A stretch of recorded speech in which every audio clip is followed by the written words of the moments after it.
Hello and welcome to the Celtic Down Under Tuesday Crew podcast.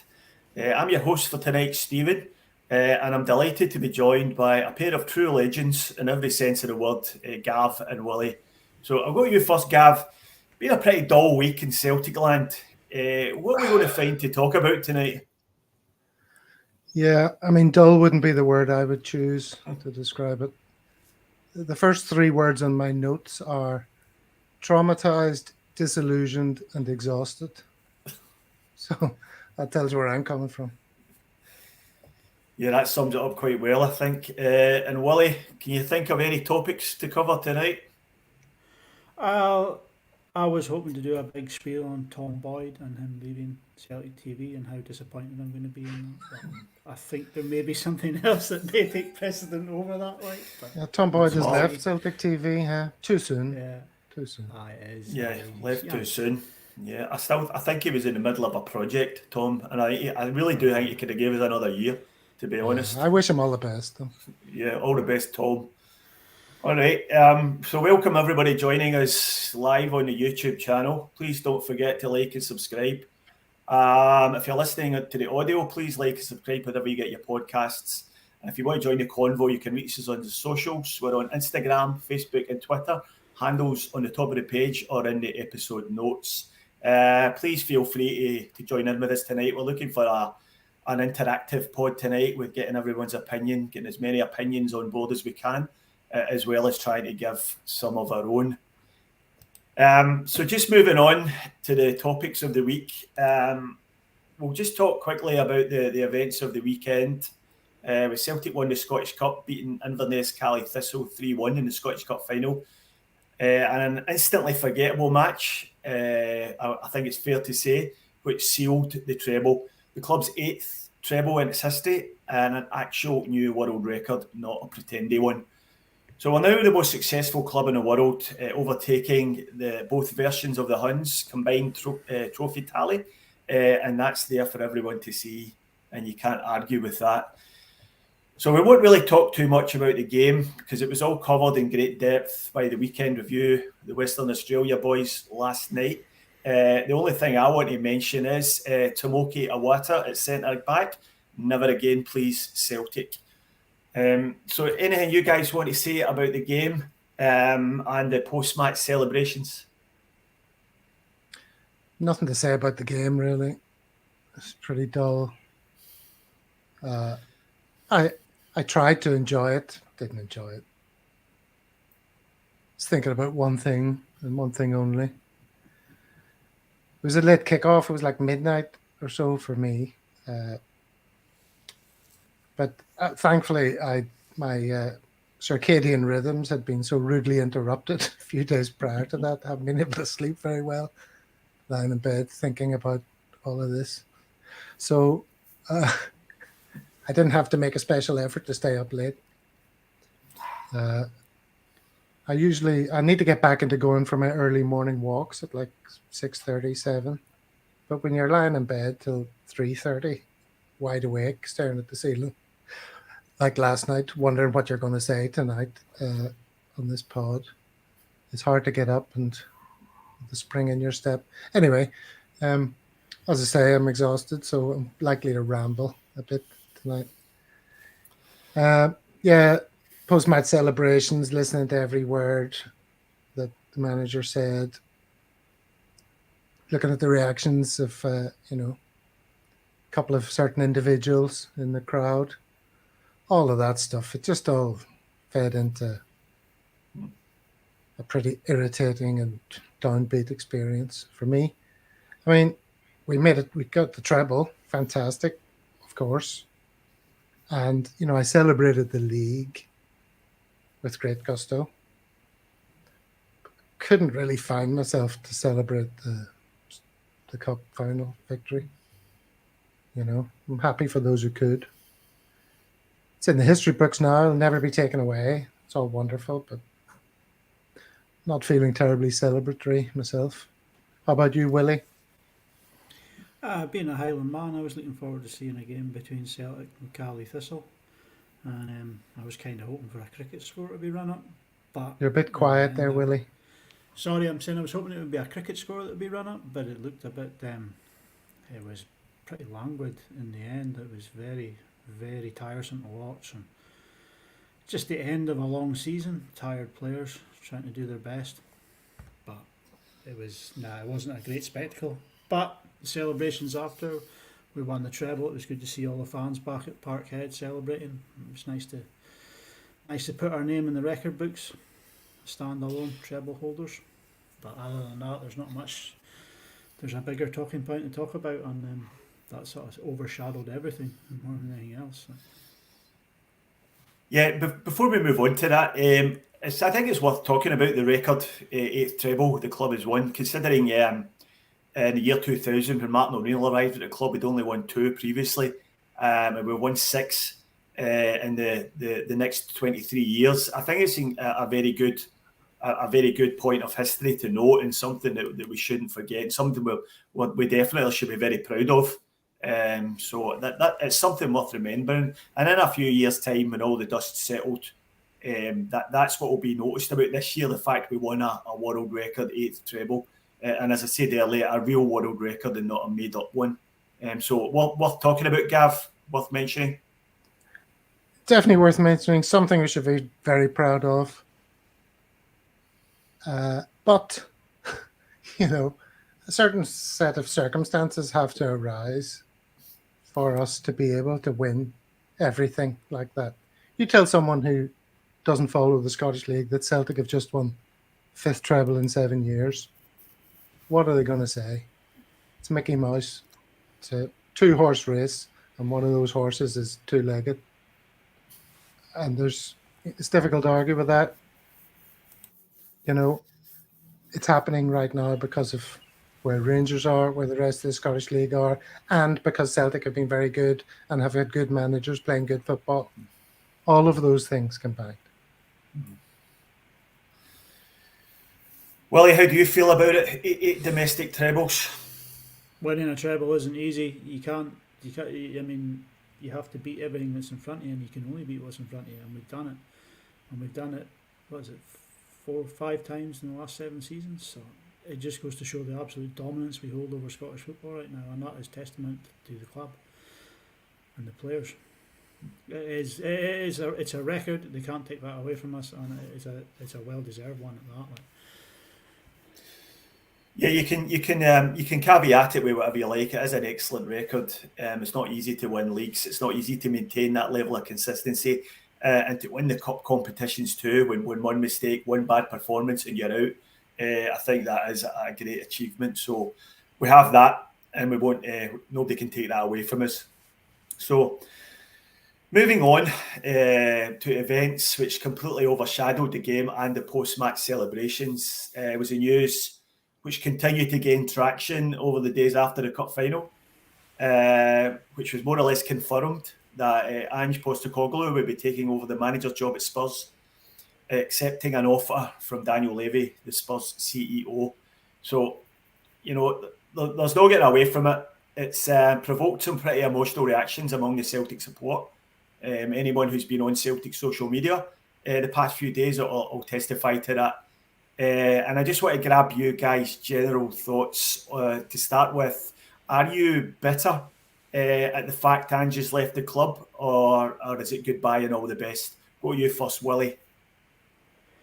I would say goodbye and all the best, but I'm disappointed.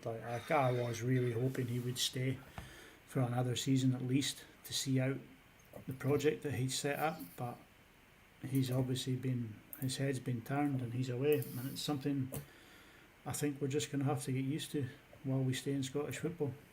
If we get a decent manager, they're going to get poached, and I think that is just how it is. It was the same with Rodgers. His head was turned. He did a decent job. Steven Gerrard did a good job, won a league, a closed-door championship, and his head was turned. As soon as it happens now, the pull of the English league is just going to... We can't compete with that, I mean, the money that's available to them is I think Ange is going to get 5 or 6 times what he's getting at Celtic. So, goodbye. He's not part of Celtic anymore. So, all the best, mate. Thanks for the memories. We move on, and it's time to time to see who the new manager will be. We need to act sort of swiftly and try and get somebody in place as soon as possible. And that should be our sole focus. Yeah. So straight off the press, it's just now being officially confirmed by Tottenham that they've announced Ange Postecoglou as a new head coach on a 4-year contract. So that's happening just as we went on air there. So Gav, just general thoughts. How are you feeling about Ange leaving? How am I feeling? Okay, let's talk about feelings. I feel like a patsy from a doomsday cult who's just woken up the day after the world was meant to end. And I've been walking about in a confused daze with my mouth hanging open, questioning the very nature of reality. I didn't think Ange's tenure would only be 2 years because I took him at his word. If I had any energy left, I would use it to feel embarrassed that a man of nearly 50 years, like me, can still fall for the right words delivered at the right time. I'm mostly disappointed, but also sad and a little bit angry. Now, I've got a message here from Steve S., regular of the Tuesday crew. His view is he's gone and I'm hugely disappointed, but it's life. I'm in the be thankful for the 2 years we had camp rather than the he's a rat just like Rodgers camp.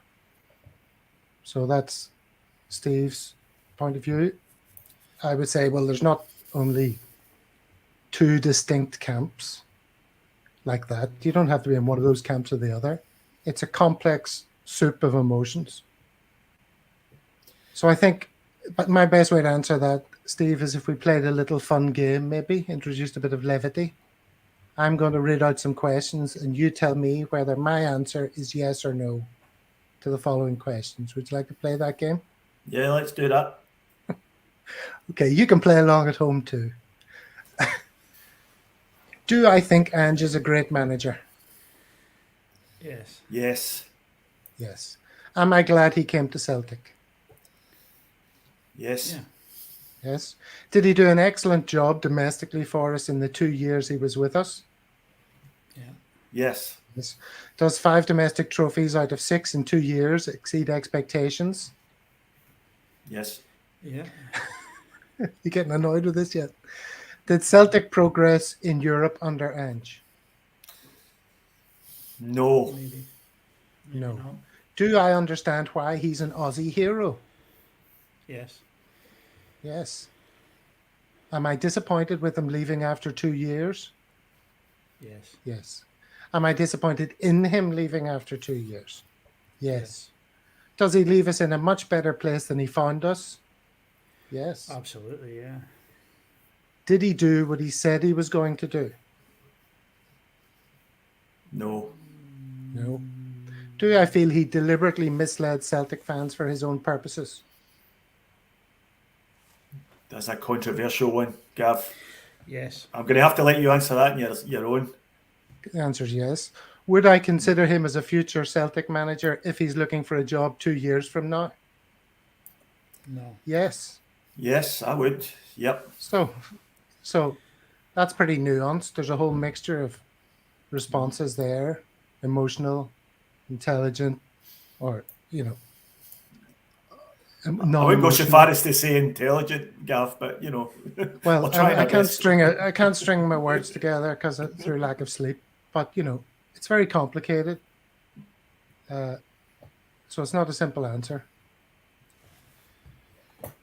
Yeah. So Willie, do you think Ange has left the club in a good place, or do you think we're in the middle of something, and the timing of his departure has caused us a little bit of a problem? He's left us stronger than what he came into us. That's undoubted. Is the timing wrong? Is it never going to be a right time for him to leave? When the way he spends, it's all about his style of players to suit his system. So, if it's now, if it's in 12 months' time, I think it would be the same sort of state. I think we need to look now at get somebody in who's going to carry on with the attacking ethos of football that he had. Try and sort of lessen the severity of the transition to the new manager. So, the difficult one to answer. The second one: has he left us in a better state? Yes, but has he left at the wrong time? Well, I would say he's left at the wrong time, but it's his choice. So. Okay, so I'll just bring up a couple of folk for the comments section. So Paddy Lavery's asking the question: mastermind or mercenary? So I'll put this one to you, Gav. Do you think we've all been? We've kind of answered this question already, but let's drill into it a bit deeper. Do you think we've all been sold something by Ange? Do you think we've been sold a particular brand Ange sort of message? And do you think some of the statements that he made during his time at the club, like "you'll be surprised how long I'll be here, and I'll be here as long as the club wants me here"? Do you think we were sold a bit of a dummy there, and he was trying to push a version of himself which probably wasn't completely genuine? Is that fair to say? I mean, that's not an unreasonable take. And hello to Paddy Lavery, up the R down. Ange is a great manager and a student of sports management, and he knows how to get the fans on side, and getting them on side and keeping them on side is vital, right? He studied all this stuff. He knows what notes to hit with us. We're a special club, established by and for poor immigrants. Oh, I'm a poor immigrant. I'm a poor immigrant. Everyone's against us, referees, the SFA. Oh, everyone's always been against me all my career. Long history of success. Our success in the European Cup. Oh, yeah, I want to be in Europe. That's the focus. It's the pinnacle. And so we're all dancing around. Oh, he gets it. He gets it. You know? And on top of all that, he promises to be the man to fulfill our European dreams. He's going to turn Celtic into a Champions League name in the competition year after year, making incremental progress each season, getting better each year. It's a learning process. So it's not unrealistic for Celtic fans to expect his project is 3-4 years. In fact, that's what he told us. Told us it was going to be that. And he's gone after 2. So to paraphrase one of the songs we would use to worship him, last season I gave you my heart, and the very next season you gave it away. Can't believe he's gone in 2 years. Yeah, well, one good thing to come out of it is we won't hear that song anymore, and I please God the next manager doesn't get the same treatment, because it's a terrible thing to hear, especially from grown men. So I'll go to you next, Willie. It really is embarrassing. We're embarrassed. It's awful. Absolutely awful. Absolute embarrassment. Right. Willie, one thing a lot of people have been jumping on in the social media comments that I've seen is the name-checking Tommy Burns in the title-winning speech last week, where he was mentioning that the fans are there and they're always there, and he name-checked as a Tommy Burns quote. Now, it seems clear that conversations with Spurs were ongoing at that point, certainly for initial conversations at the very least. So do you think it was wrong of him to do that, and do you think the criticism is justified? I'm not sure on that one. He's playing to the fans. He's used Tommy Burns' words. Was it wrong? Knowing that he was in talks with Tottenham's, yeah, probably it was. He probably should have just left that part out. I mean, the speech was a great speech. Did he need to say that? Knowing that he was going to sort of take Tommy Burns' words and say that they're always there for us. They're always there, you know what I mean? He's not always going to be there. He knew when he said it, he wasn't going to be there in 6 weeks' time. So was it a little bit naive of him to do that? Quite possibly, like. Why did that annoy you, Stephen, so much? I don't know, Gav. I think, someone from my era, obviously from all our eras, really, Tommy Burns was the heart and soul of Celtic. We've just passed an anniversary of his death, and I have to admit, I watched watched an old Tommy Burns film on YouTube the other day. They're called Faithful Through and Through. And it was excellent. And I had me going a little bit emotionally because, you know, Tommy was a great guy and a great character. And when Ange name-checked Tommy Burns like that, I have to admit, I thought, yeah, he's going to stay, because he wouldn't have done that. He's tugging at the heartstrings of the Celtic fans there, because any mention of Tommy Burns is going to do that. So when he made that statement, I thought, no, I can't believe he's going to leave after that. And for the events to transpire the way they have, yeah, I think it was wrong. I don't know whether it was a spur of the moment thing or a deliberate move, but nothing is spur of the moment. Every word I doubt it. Crafted, chosen very specifically. Do you think maybe there's a PR team there that's written that speech for him and say, like, off you go out and say this? Or no way. He's written it himself. Or, yeah, I don't know. Ange Postecoglou doesn't strike me as the type of guy who gets speeches written for him.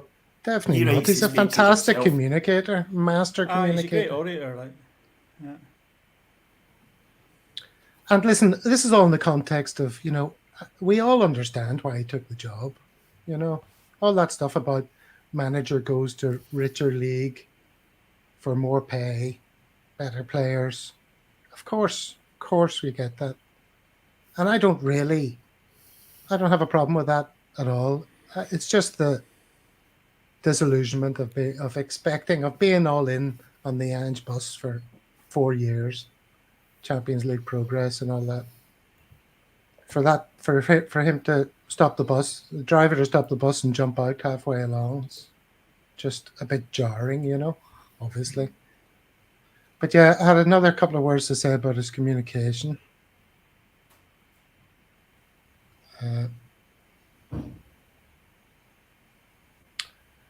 No, I can't find my notes. Anyway, carry on.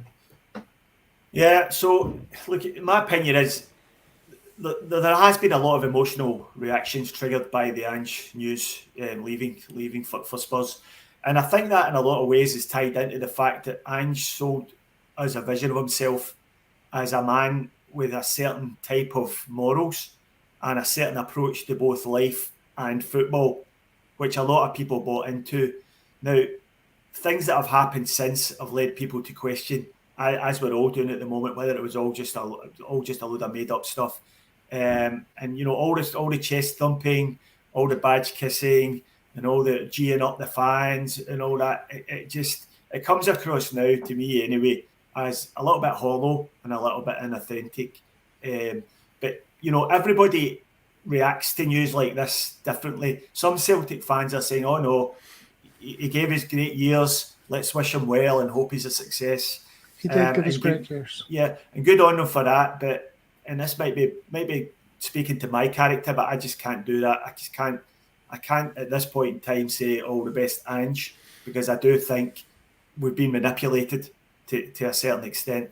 So I think that's where a lot of the divisions is coming from. In the comments as well. I'll bring up a comment from Patrick McLaughlin here. Love and hate can be a fine margin. And I guess, yeah, it's just a matter of perspective. But the thing is, it'll get spun as every time a manager leaves Celtic, they throw a wobbly, you know, and they think they're getting above their own station. How dare anyone leave them? You know, if he'd have stayed another year or two and done more in Europe and won the league again, doesn't have to be a treble. Not that bothered about the cups. You know, then I would have been fine with that. I would have been prepared for it at the end of next season. I just wasn't prepared for it. So my emotional response is the rug's been pulled from under my feet, and it's discombobulating because, you know, I believed him. Yeah. So there's more sort of, it's a bit of an evolving story. This was more rumours circulating today, particularly from the Australian media outlets, that the first approach was made by Ange's agent, who's a guy called Frank Trimboli, an Australian agent based in London, and he's good friends with Daniel Levy, and that he had actually made the approach to Spurs initially and has been in Daniel Levy's ear for some time now, to have a look at Ange Postecoglou. There's also some other stories coming out that he's been in contact with several other English Premiership clubs over the course of the past few months. So does that change the narrative a little bit, Willie? If it seems as if Ange has actually been trying to engineer his exit from the club for some time now? First of all, do you believe that? Do you believe those stories, or is it all a load of made-up rubbish?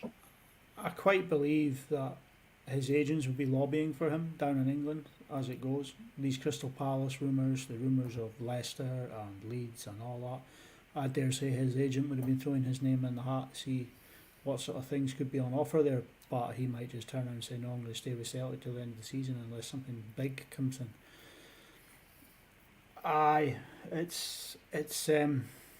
It's all cloak and dagger when it goes to the agents level, isn't it? I mean, it might not be Ange himself phoning up Liverpool or fucking Tottenham, whoever. It will be down to his agents. Like I say, they're going to be there lobbying for him, and it's all cloak and dagger with them. They're supposed to have official approach channels and all that sort of stuff. However, how often that's adhered to is very seldom, I would say. Yeah, these things don't get thrashed out in a half-hour meeting on a Monday morning. Yeah. Of course, it's been going on for ages. Of course. And Ange is there. Yeah, my focus 100%. Oh, it's not in my DNA. All that claptrap, was clearly claptrap at the end, right? So claptrap at the end, not giving it to us straight like a pear cider made from 100% pears. And then, as you say, the Tommy Burns thing, I know that annoyed a lot of people. I didn't quite have that emotional response to it, but a lot of other people did. That kind of an ending has to make you revise everything that's gone before and all the other sweet words that have been poured into our ears. Like when he arrived, we were loving it because he was the way he handled the press, rival managers, all that. We were like, oh, this guy's got them wrapped around his little finger. Most important group of people to have wrapped around his little finger was us. And now you have to wonder how much of it was genuine. Back to being in the doomsday cult, walking around next morning, wondering, was any of it real?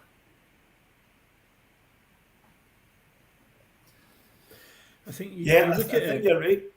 Sorry, Wally, on you go. That pictures that sort of surfaced at the beginning of May of Dermot Desmond, his son, and Ange all stood at Lennoxtown. That is the moment for me when I look back and say, hang on a second here. That is probably the point where Ange said, look, I'm in talks with Tottenham, and it's a go. It's been going very well. And it's been going very well, and I'm ready to start to go and take personal talks with him. And I think that's the beginning of May, so I think it's been going on for a while now, like from the look of it, like for me, like. Yeah, so Robert Gibson there in the comments agrees with us. It seems so superficial now. TB was Celtic to the bone. Mickey Moynihan's agreeing with you, Gav. Yep, it's propaganda. Bill McCabe saying he's gone and I've no interest in him or in any team he now looks after. I've seen many players and managers leave Celtic and still we go on. And that's absolutely correct. Andrew B says Ange was superb for us. Hopefully we'll learn a few things from the man, however, onwards and upwards. And what have we learned? What have we learned? That we don't need a sweet talker. I want the next person to come in and not lay it on thick like that. Just say, I don't know how long I'm going to be here for. It's modern football. I'm not going to make any promises that I have absolutely no intention of fulfilling. It'll maybe be a season, maybe it'll be two. Let's just see how we get on. Yeah, so I'll move on to the next thing I wanted to talk about. One of the other hot topics on Celtic social media is a sort of comparison with Brendan Rodgers and how he left the club. And I just want to grab your guys' thought on that. There's a lot of people been expressing their opinion today that it's nothing alike. Brendan's, the usual Brendan Rodgers is a rat sort of stuff. And Ange, because he didn't leave mid-season, is so much better than Brendan. And I just want to grab your thoughts on that, Gab. So what would you do? What would you say to a comparison with Brendan Rodgers' exit from the club? I mean, he at least waited until nearly the end of the season before the news got out of control. He was trying to stage manage it properly so that it would have been an end of season event. Clearly, where did the foul begin and where did the foul end? We like to talk about the foul began in the middle of the season and it ended just before the last game of our historic treble. Rodgers, a lot gets said about Rodgers. He won tons of trophies for us. He left in the middle of the season. Terrible mistake to do that. Appallingly stage managed. But we always knew with Rodgers that it was a rehabilitatory stint he was on with us and that he'd be back down to England whenever he could get there. He'd already managed at a high level, dropped a bit, and we were there to give him a leg back up. Ange, we were, to that point, the pinnacle of his career. And he was delighted that, we took a chance on him and he was going to repay that trust. And, they both left early. That's football. What can you do? I mean, in a sense, Ange's sin was lesser than Rodgers. But I know that Brendan Rodgers has Celtic in his heart, wee Catholic boy from County Antrim, far more than Ange does. And but the professional football manager in Rodgers meant he was always for the off. So, I don't think there's that much difference between them. And I won't hold it against either of them forever. It's just Ange's departure is raw and immediate. Yeah, Willie, what's your thoughts on that? The comparison with Brendan Rodgers' exit from the club. I know you're a bit harder on Brendan than perhaps the rest of us are.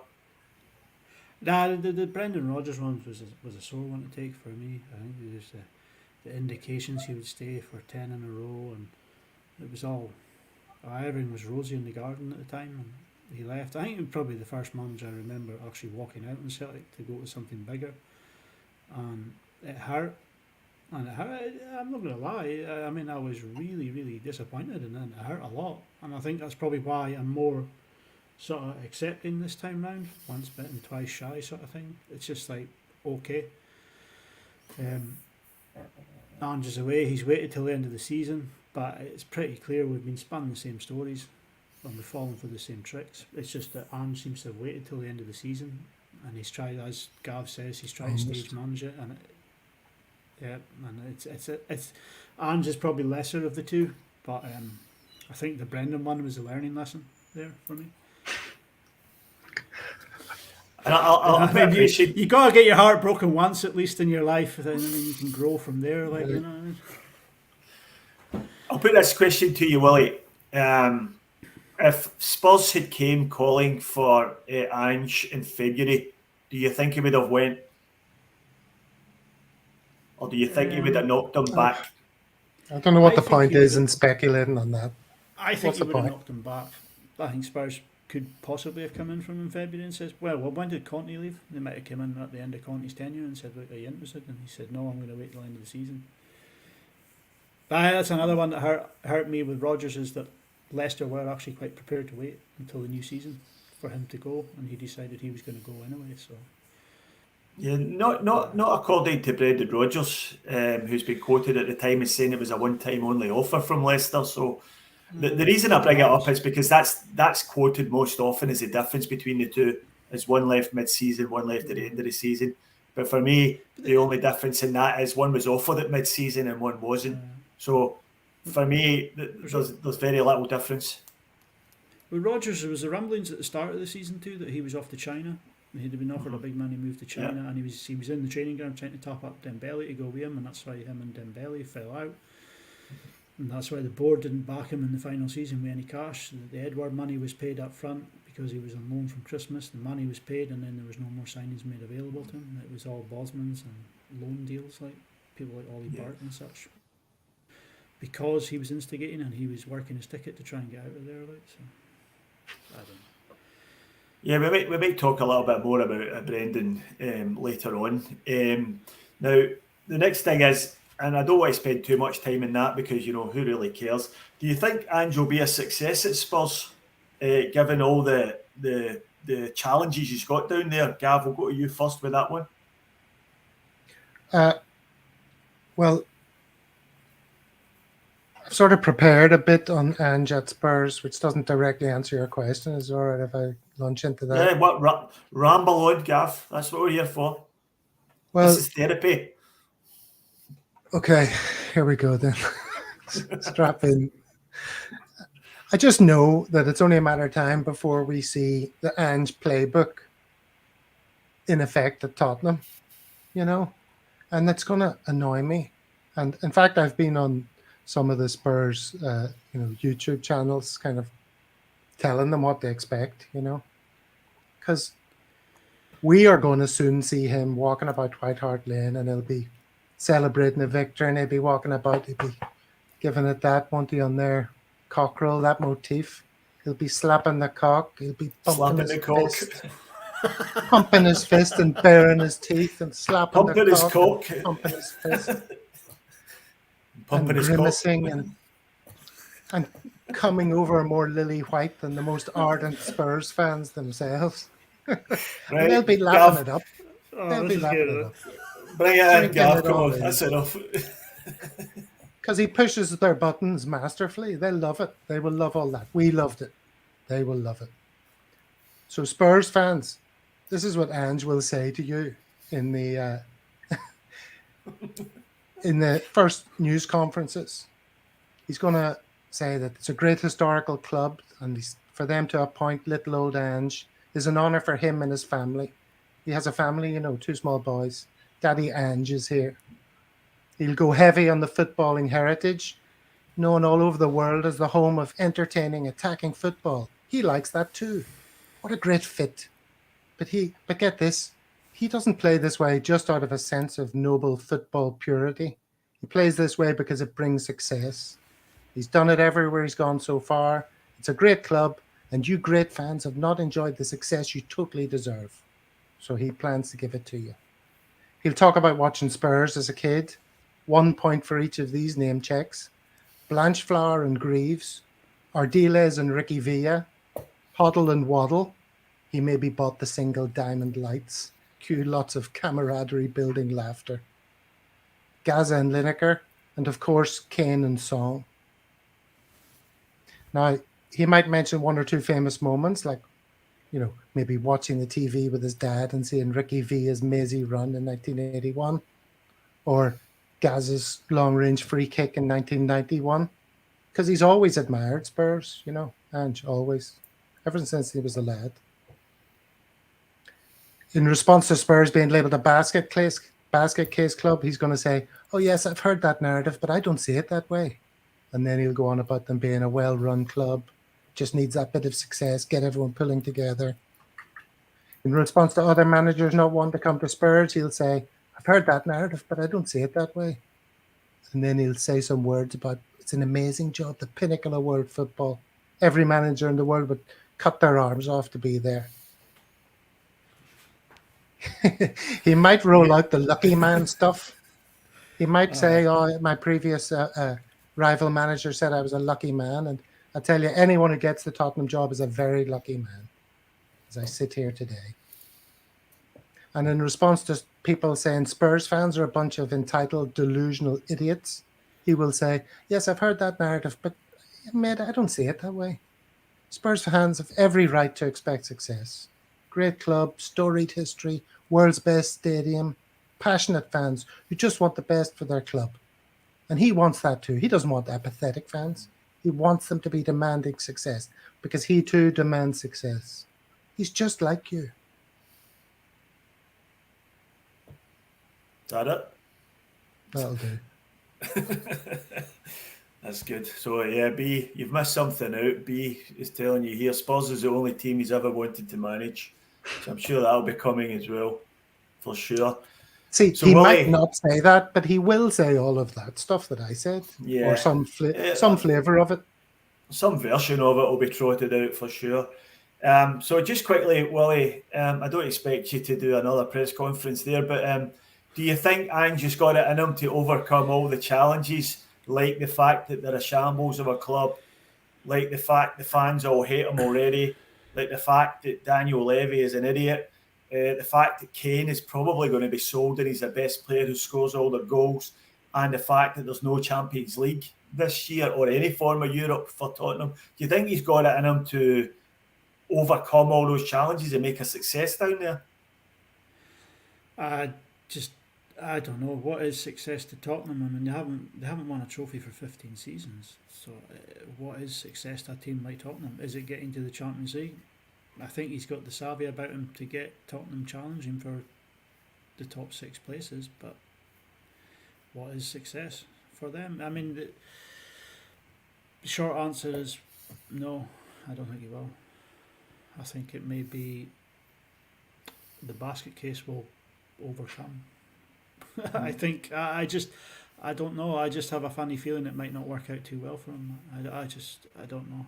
I think it might be not through his own doing. Right? I think he might do a half decent job, but not good enough. You know what I mean? Jose Mourinho did it, went down there, couldn't do it. Antonio Conte couldn't do it.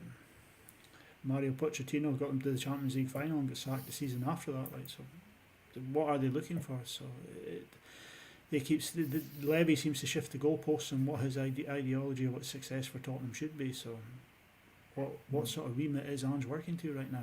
Does he know what he's expected to do? I don't know. The short answer is I don't know. My suspicion is no. So I don't know. And to be honest with you, I don't really watch English football, so I'm not really too fast. if I'm completely honest, I don't care for English football like at all. Yeah. I saw a funny thing. I saw somebody, I think it was a tweet saying, the biggest tragedy of all of this is that if Harry Kane leaves Spurs, we'll never hear him try and say Postecoglou. Yeah, obviously, it's Postecoglou. Postecoglou. Obviously. Harsh but true. So Mahesh has said Kane wouldn't suit Ange's system. He's got a bad feeling Kyogo's going to Spurs. I don't think so. I think, if Kane gets sold from Spurs and Ange trots out Kyogo as his replacement, then I don't think he will last to the end of the transfer window, never mind the end of the season. That's what we were talking about, the difference. We talked at length about the kind of striker Kyogo is, and he's chalk and cheese compared to Kane. Yeah. Chalk and cheese. So to replace one with the other, they'll be in revolt. Another point, Steve, on that question of will he be a success is it depends how long it takes him to implement his changes, because I think I'm right in saying the first season in Japan was really tough for him. They flirted with relegation. And then it was amazingly fast. All the Aussies told us when he came to Celtic, you got to be patient with him. It's going to take him a while. And we were like, okay, grand, first season's a mulligan. But yet he did it super quickly. Now, there may be a series of factors as to why that happened, and it may be to do with the poor standard of opposition in the Scottish Premiership. Maybe getting players to play that way is easier. It's easier to bed them in if the opposition's pure shite. That might be incredibly difficult in the Premier League to do just because of the quality of the opposition, which explains why he's taken half the backroom staff with him, if reports are to be believed, to try and accelerate that process. So it's not beyond the realms of possibility that it just takes too long. He doesn't win the Spurs fans over. They have a pretty mediocre first season. It could be 2 seasons then back to back of no Europe. I'd imagine the Levy out calls by then. Ange could find himself out the door if it doesn't go well. I think he's a great manager and all, but it's possible that we were the right level for him. Who knows? And what happens after if he does lose the Spurs job? What's his next step? He gets a crappy Premier League team, like a lower level Bournemouth or West Ham or something. He could get them relegated. You never know. If he tries to play his style against even vastly superior opposition. Yeah. And then he never gets another sniff at the Champions League. I'm not wishing all this upon him. I'm just saying it's not beyond the realms of possibility. I think it's a good. He doesn't get another sniff. It's a good point that the Saturday past was potentially the last trophy he'll ever win in his career. It's still beyond the realms of possibility, if not, highly likely. I mean, I don't think he's going to win much at Spurs. But we wish him well, Stephen. We wish him well. We wish him well. Yeah. So I'll just put a couple of. By the same token, he might do really well. He might just continue his relentless success, get Spurs into the Champions League, win the FA Cup with him, go out in a blaze of glory, return to Australia, enter politics, get elected, because everyone believes every word he says. He's incredibly persuasive, man. Yeah, that might happen, Gav. Well, that's the alternative. That's the positive alternative. Yeah. Okay, so Colin McRobbie's bringing up a point that he plays this, and he kind of plays the same formation all the time. And, I think what he's driving at here is that when he's playing away from home in the Premiership, that's probably not going to wash against teams who can play through a high press. Would you agree with that? He's going to struggle to, keep the same formation down there?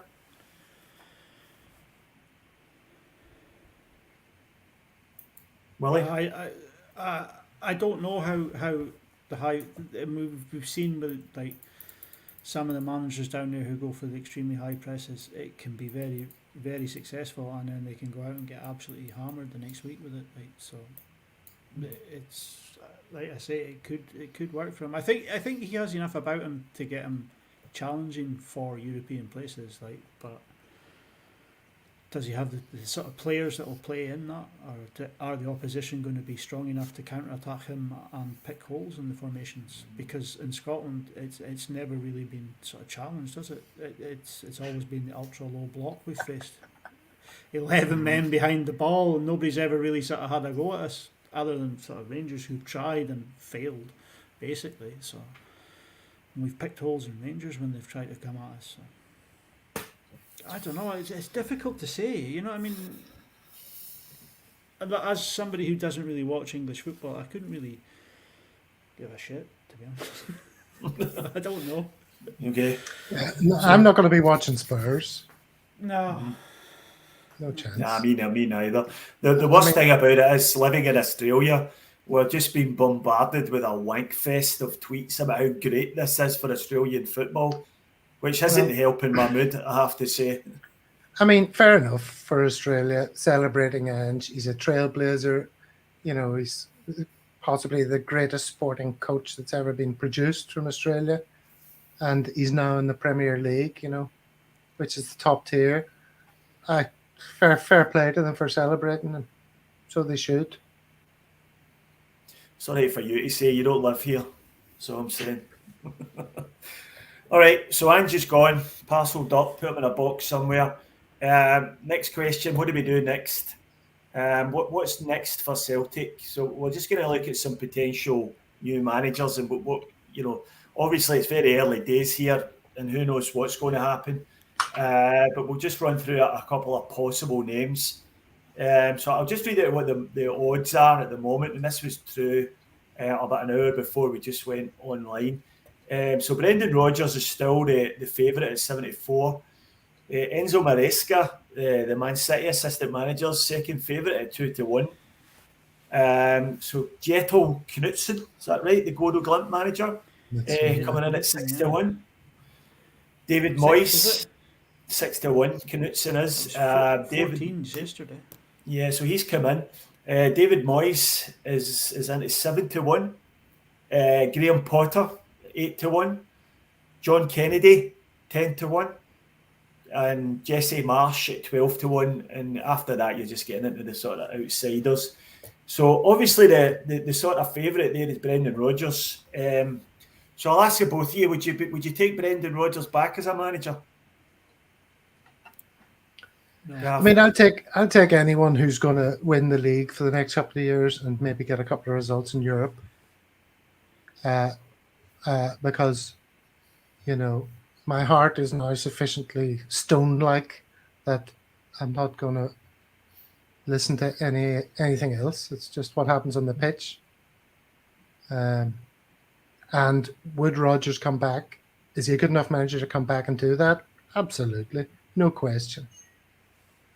But I don't really believe in going back, to be honest. And I think it'd be more exciting if we had a new adventure with somebody else. And, the fan base will be split. So I think it's a bit too controversial, maybe. And, of course, all the stuff with, the board. And Willie, what would you, if you take emotion out of it and the way he left, would you take Brendan Rodgers as a manager? No, I think I'm firmly in the camp. I always move forward, never move back. We've seen with Neil Lennon coming back; it wasn't great. Even Billy McNeil's second spell as manager ended pretty badly. Like, you know what I mean? 2 fourth place finishes. I just don't think it's the right thing to do. I think we always need to move forward. Like Gav says, like the fan base would be split. The boardroom, obviously, he's got enemies up there. He's got friends up there. It's just, it would get too messy. Yeah, so my view is, if you look at this in a vacuum, and you look at that list I've just read out of the sort of favourites for the job, Brendan Rodgers is a standout manager out of that list in terms of what he's achieved in the game. So I wouldn't be against him coming back. I take on board what everybody else is saying about, never go back. It's very seldom successful, and I don't think it will happen because of the personalities on the board who are still there, particularly Peter Law, whose relationship with Brendan had completely broken down by the time he left. So for that reason, I don't think it will happen. But Brendan at the moment for me is the number one choice, and that's the guy I would like to see appointed. But I take on board what everyone else is saying, that it's not always a good idea to go back. But in terms of what he's achieved in the game, I don't think there's anybody else there that comes close. But we'll just I'll hand over to you, Willie, just now, because you've put together a list of some possible managers that we might be able to attract, and I'm going to let you talk through a couple of them, and we'll start kind of work our way down the bookies' favourites list, and we'll start with Knutsen, the Bodo Glimt manager. So Knutsen was the assistant manager there, and then he stepped up to the plate to be the full-time manager, and he's done 290 matches, won 152, drawn 69, lost 69. He plays a 4-3-3 attacking style, simple and ultra-effective attacking style. The emphasis on winning the ball back as quickly as possible. When they go into defence, it's a 4-1-4-1 defensive formation to try and prevent teams pushing them back into their own half. They like to press the opponents in their own half, make the field as wide as possible, overload the wings and the middle as much as possible. Try to make sure that there's 2 options for passing available to every player who's in possession, and he actually goes for strong emphasis on mental strength, and he uses an ex-Air Force captain to run military-style drills to enhance the mental strength and awareness. So for me, the pros of that would be it's a similar setup to what we've been doing under Ange. The minimal transition period that will come with that. He's a proven winner. He's two league titles, and he's currently top of the Norwegian Premier League by 8 points after 10 games. He's conquered Norway, and he's probably going to be looking for a new challenge. He's got a decent record in Europe, as we've seen ourselves. They tanked Roma, they beat us, and then you look at the cons. Norwegian managers don't really have a good record in Britain. He'll probably see Celtic as a stepping stone, and Ajax are sniffing about him. I think he's an excellent candidate. It sounds really good to me. The fact that he's he's one of the continuity candidates, opposite of David Moyes. Forget that. He's a kind of continuity candidate, similar style of football, but maybe a bit more robust. Get a couple of big Norwegian defenders over. That would help things, and a big, strong midfielder. And Norwegian managers haven't had a great record. That doesn't mean anything to me. and he sees Celtic as a stepping stone, well, okay, we are. That's fine. Come for 2 seasons, help us, bugger off, fine. That's what I reckon about him. I'm quite excited about him.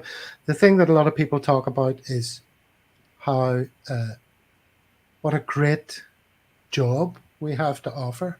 It's so attractive that we shouldn't be thinking of, appointing some up and comer. We should go and get some absolute, established star of football management, because, they're what a great job to get for a season or two. Add that to your CV if you're sitting about doing nothing.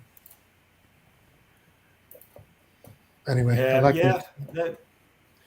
Knutson, anybody getting Ronnie Dyler vibes from him? No, just me. No, all right. So we'll move down the list. Next one we were going to talk about was Jesse Marsch. So what do you think about Jesse Marsch, Willie? So with Jesse Marsch, he's one of the ex-RB Red Bull team managers. I think he was at Red Bull New York and then he went to Leipzig. So his tactics and philosophy have been greatly influenced by the tactics of Red Bull and have implemented throughout his network. Marsch likes to press the teams with high intensity, press high up the field and press in numbers. Marsch sees his pressing as an attacking method and often stating his team don't press to win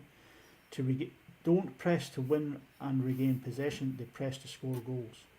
His style is a 4-2-2-2 shape. He prefers 2 attacking midfielders to remain as an extra line of attackers. Teams engage opposition in their own half with 4 players. Counter-pressing focus on ball orientation, no matter where the ball is located or what player holds the ball or holds possession of the ball. Quick transitions from attack to defence, not keen on holding the ball for possession's sake, and central attacking with fullbacks offering width. So the pros for me, he's available right now.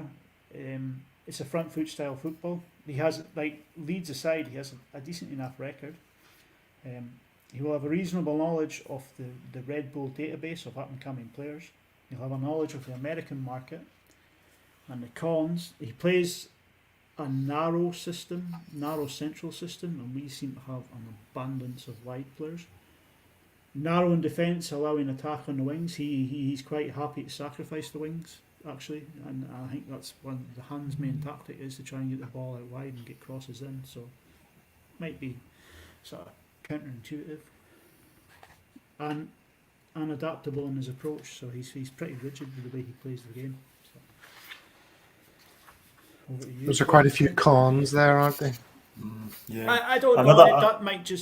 That might just be my own personal looking at it. Rather, you're playing a narrow 4-2-2-2 system. You're giving up the wide areas. We know Rangers like to get the ball out wide and utilise that sort of spaces. So I don't know. Might just be too far And everything hinges upon beating Rangers a couple of times in the season. Well, it gets us into the Champions League, you know what I mean. So can't be ignored what the system they play and whether that suits Rangers. You've got his failure at Leeds there in the cons column. I also noted down he had a fairly disastrous spell at Leipzig as well. So his Leipzig spell. Yeah, so he was good at Salzburg originally, but he had a spell at Leipzig after that, and he kind of got chased out the door there. Now his spell at Leeds was a real failure, and Leeds fans just see him as a kind of joke figure. And they reckon if you go on any Leeds forums and look up some comments about Jesse Marsch, they reckon they were about 6 months late in sacking him, and if they had sacked him 6 months earlier, they potentially wouldn't have been relegated this year. So they're blaming him for that. So I think a few years ago I'd have said yes to Jesse Marsch, but I think he's got just one too many in the minus column for me at the moment, and I don't think he would be a good choice. So it's a no from me for Jesse Marsch, but I can see he has got some upsides in that he's come through some good systems there in the Red Bull system. What's the name of that crap TV show about an American football coach? Ted Lasso. He gets labelled as Ted Lasso, doesn't he? Yeah. It's not ideal. So we just talk about a couple of guys, more guys in this on the betting list. So Enzo Maresca, the assistant manager at Manchester City. So he was linked with a job a couple of years back, and he took the head coach job at Parma, who were in Serie B at the time. Had a completely disastrous spell there. Got sacked after less than half a season, and ended up back at Man City again. So clearly the connection's there through the City group. So he would be another continuity candidate. But any interest in Maresca, Willie? Nah, it's a no for me. That flop at Parma, that's not great. That's just a red flag straight away for me. Like 14 games, 4 wins, 5 draws, 5 defeats. I'm not buying that. Like. Gav, any thoughts on Maresca? I think the fans will be shouting, "Crap Guardiola! You're just a crap Guardiola." Even looks like him, stands like him, dresses like him, shaves like him. But it'd be nice to have a Baldy on the bench. 2-1, according to Sky Bet. So I guess, there's something happening. Yeah, no, he could be good. I have no idea. Yeah. So next one down, Davy Moyes. I think that's just Davy Moyes is just one of these names that gets thrown in. Jesus, the hill that I climbed, Poundland Pep. That would have been a better one. Well done. See, there's a comment in there from B. There you Damn, go. I should have thought of Poundland Pep. The hill I climb in the mornings, I climb with a West Ham fan, and we talk about football quite a lot. Normally, we talk about his frustrations with his digestive system, but sometimes we talk about football. And I was asking him about the, how would you define David Moyes' style of football play and philosophy? He says defensive, fast break, doesn't like to make subs until the 88th minute, has a plan A only, will never change his tactics. What's the fan experience of watching that? Frustrating. He's a very negative manager. I don't think he's ever won a cup. Maybe got Everton to a cup final. Any team has to be a mug to take him on. We know the team sheet, formation and tactics for the next 5 years if he's our manager. West Ham never had a striker for 2 seasons, was playing Antonio, who we signed as a wing-back. And he concludes it with, Moyes does not have a clue, shouldn't be a manager. So that's a ringing endorsement. I think we should go for him. Push the boat out. Yeah, we'll get a bid in the morning. Okay, so Mahesh agrees with all that. Moyes a disaster. Easier to watch paint dry than West Ham. So it's a big no for David Moyes. Next on the list was Graham Potter. And Potter got a great reputation at Brighton with establishing some quite innovative scouting and bringing in some really good players that have took Brighton up. Ultimately, I think they finished in a Europa League place this year. Is that right, Willie? I think so, yeah. Europa League, yeah. Europe, yeah. And I know he's not the manager there anymore, but he gets a lot of the credit for taking Brighton up to that level. Rumours have it that he's taken a year out the game after his disastrous spell with Chelsea, which only lasted a few months. But I wonder, if he was be tempted to come to the club, would you any interest in Graham Potter? Go you first, Willie. Graham Potter's one that does sort of stand out a little bit from the list of the usuals that's on there. Like he's done really well with Brighton, as you say. He plays a 3-4-3, I think it is. Like anyone that can make Shane Duffy look good in defence is probably worth looking at. Like, so, he's had a disaster at Chelsea. He'll need to rebuild his reputation. So it might be come on up to Glasgow. Come on up to Glasgow. This is what we did it for Brendan. We can do it for you. Step on up, ride the train for 2 years. I mean, he is, in a sense, the most glamorous name, I think. Yeah. Probably, aye. I never saw Brighton play under him or Chelsea. I don't watch English football either, so I'm a bit limited in what I can say. I've not watched much English football, but I have heard glowing reports about Brighton and the style of play. Yeah, if he got the Chelsea job, he was obviously doing a lot right.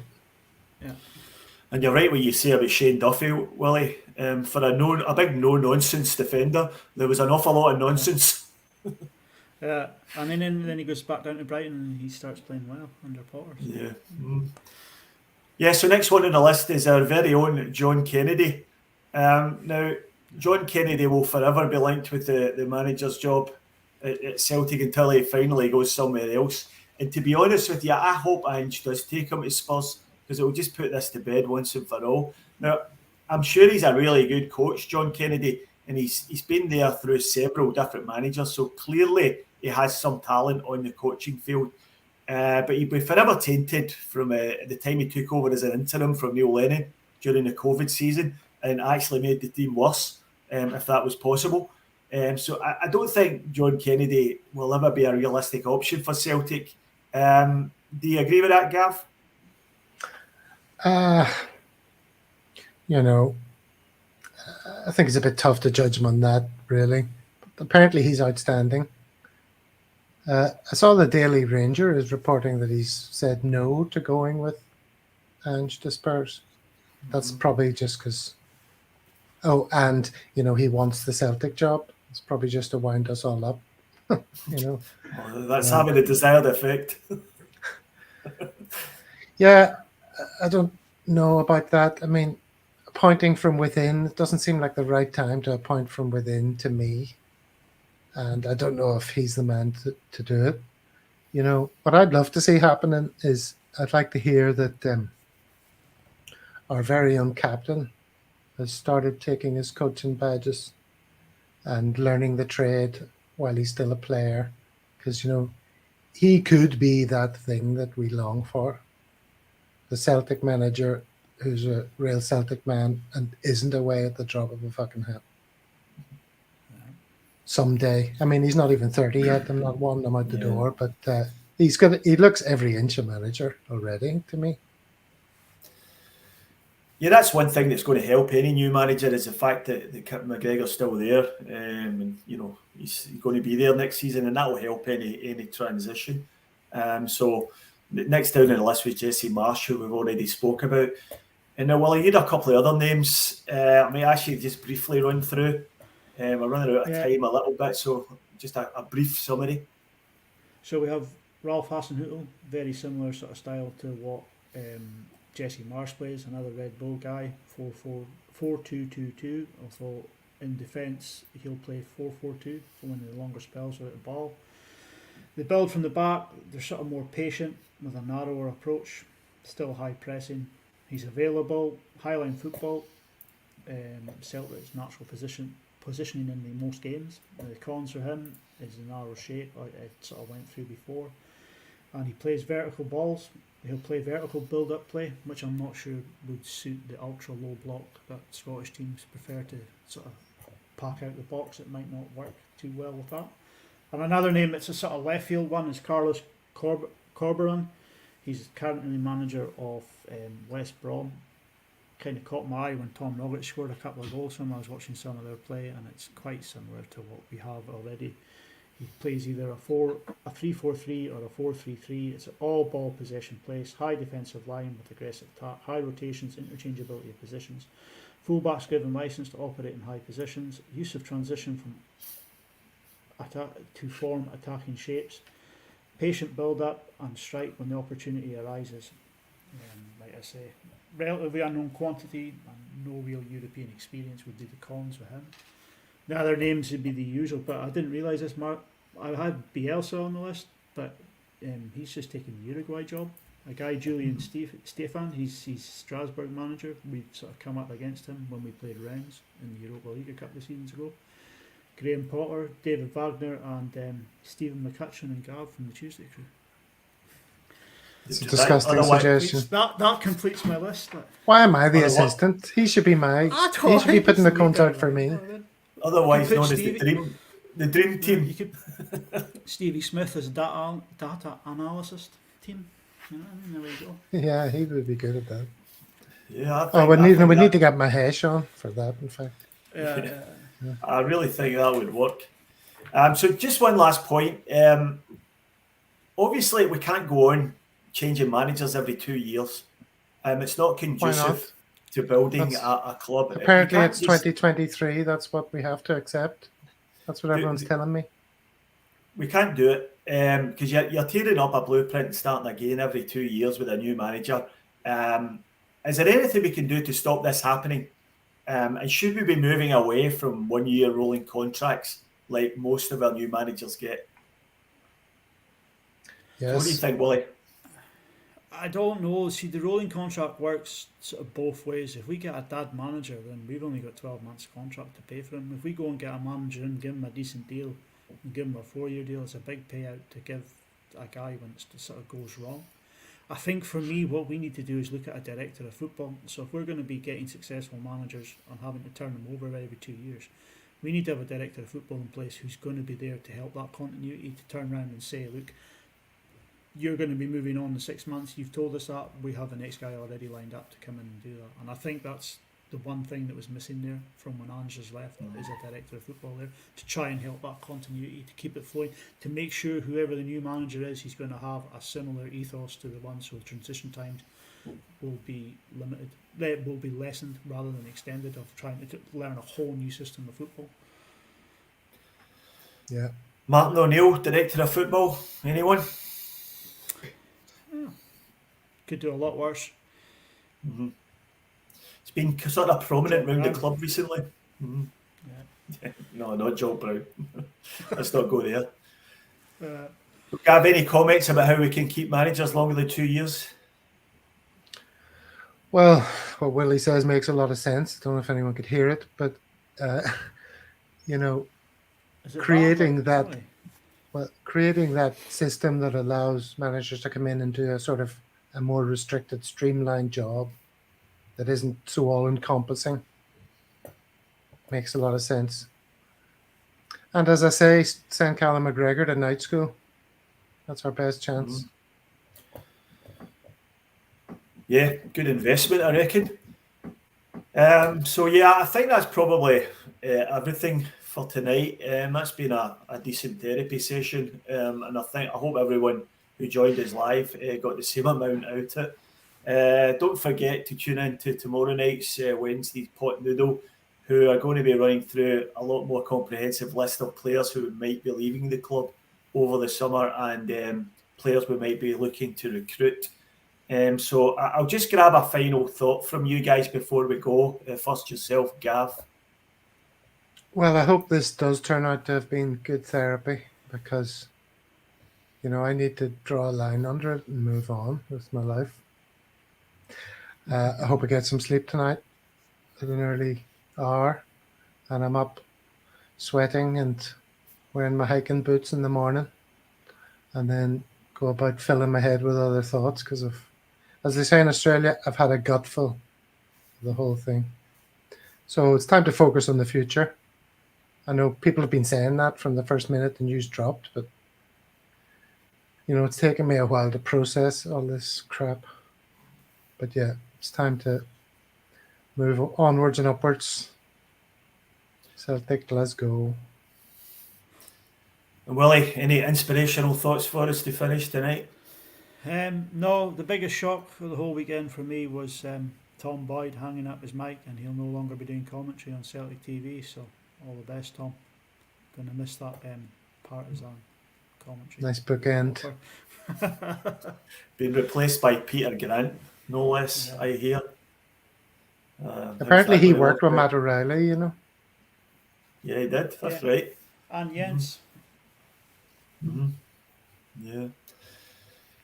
Yeah, so my final thought for the day, it's been a painful few days for the Celtic family, but when we wake up tomorrow, we'll all still be Celtic fans.